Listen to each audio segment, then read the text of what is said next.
amma yeroon amma ka walii tumsinu tokkummaan ol kaanee qabsoo finiinsinu ergamtuuf nafxanyaaf keessaa cunfinu amma ka tokkoomnee galmaan geenyu qabsoo osoo diinni dhufee nutti hin dhoyne caasoo jarri diina keenyan feenu isaan lachuu lola isaanii keessa nuti waan nun galchu.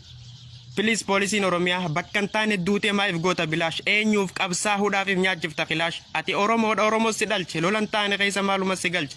Naftanyaa yee Oromoo jeganaa je'eeti si faarsaa bakka ifi duuse godhata aarsaa si sossobeetuma qilletti si qaarsa achi du'uun kan kee wallaahi nu aarsa. Ta'an baatti dhiisi daangaa kee to'adhu qabsoo saba keetiif tumsii cinaa jedhu nuti lammiiteeti amatuu nun tumin nuti uudan taane lubbuuf hin jibbine dhugaateenyaaf baane. Mootummaan ni kufa kattiyaanu dhufa nuuf siniif Oromiyaa qofaa walittaf gaachana nuuf tahaa bara dhufaa dabra alagaan nun dheedu isin nu ajjeesuun sinirraan bareedu qeerroof qarree wajjin qabsoo itti shidi ka Oromoo jeesi ju'u jalaa didi. Mustafaa Hussein ati kee fakkeenyi saba keessan fituun eebaleekum qaanyi akka gootatti maa hin hojja.